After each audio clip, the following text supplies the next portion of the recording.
So I'm Peter Claydon. I'm co-founder and CEO of Continuumbridge, and we're a company that basically connects things to the internet and enables people to do useful things with them. Okay. So we're here today talking about the Internet of Things. How do you see the Internet of Things environment at the moment? Well, I think from a business point of view, there are lots of opportunities, and that's partly because the Internet of Things is such a kind of octopus of a thing. People's definition of it changes all the time.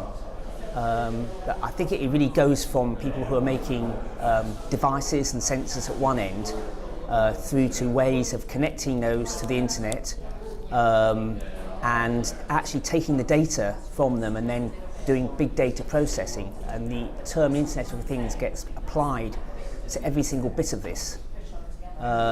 So that means that there are companies that call themselves Internet of Things companies that are actually working in all of those areas and probably see themselves as the main part of the Internet of Things.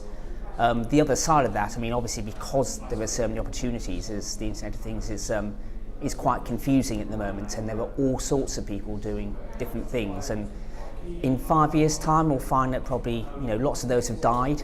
And some of them, possibly things we're not even thinking of at the moment, will become successful and dominant.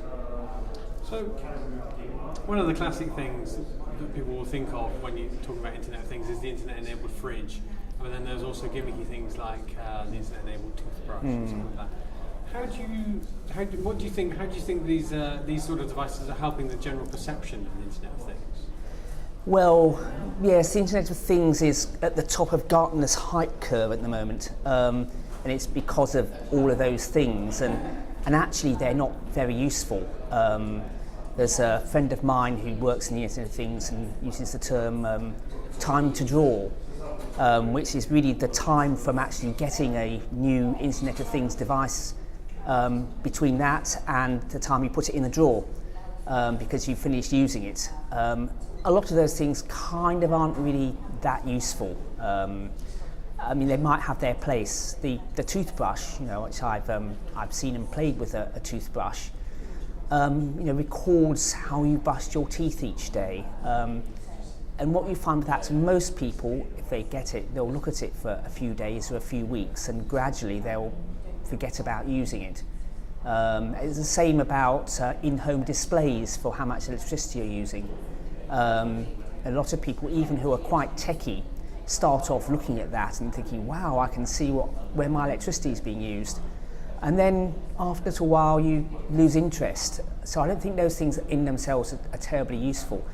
Those are actually giving them more things to do rather than taking things away to make their life easier.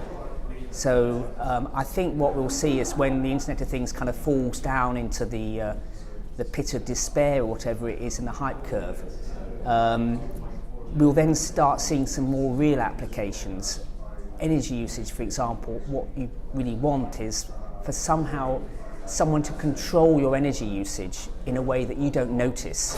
You still feel comfortable and everything is how you want it without you having to do things. And I think those are the application areas we'll see taking off more over the next few years. That was the big thing about IoT. It's the data, isn't it? It's the collection and then sharing and passing on of data. Do you think the society is ready for this? Do you think they are technologically savvy enough to understand what all these Internet of Things devices are actually doing when they're using them and what they're doing with the data? That's a very interesting question. Is even in the Internet of People, there's often a lot said about people gathering data, doing things with the data, yet I think it's about 90% of people are quite happy to put in all this information and give it to organisations like Google and Facebook. So the outcry against organisations having data doesn't match what people are actually doing. I think on the Internet of Things, what you may see is different, because when you give data to Google or Facebook, there is an element that you've put that data there and they're then going to use it.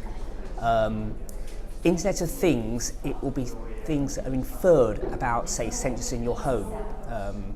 When you go and come and all those kind of things, how many people are in the home, And I think that seems more intrusive. So I think there's a chance actually that people are going to get more concerned, and we see stories about, particularly when things get hacked, the hacked baby alarm stories and people's smart meters being hacked. So I think people are going to be more concerned, and it will possibly prevent people from installing things. I think that's something the industry's got to contend with. Because it is the security, isn't it? It's people will start thinking, how secure is this? And so how can we do that without there being the scare stories, I suppose? Yes, I think you've got to have it. It's partly will come down to some sort of legislation as well, and partly enlighten companies who are actually going to help in the situation, but make sure that users are in control of their data. Actually, it's one of the things we do at Continuumbridge. What we do is we say, you are in control of all your devices in your home, and you decide which service providers you're going to connect to provide services using those devices. And in that way, not just giving your data to anyone. I mean, the other thing about the Internet of Things is there's a great focus on gathering data and storing it away. But actually, why should the temperature in my living room, be stored every 10 minutes or every time it changes, on some server somewhere forever? That information doesn't actually need to leave your home. You can actually do everything you want locally. You can bring weather forecast data into your home, electricity price data into the home, and do all the processing there. So I think there's a confusion here. Internet of Things and gathering lots of data don't necessarily go together. That's just how they are being portrayed at the moment, and how people are actually implementing things.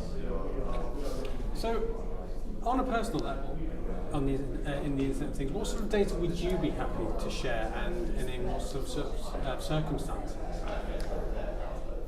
It's a very, very good question.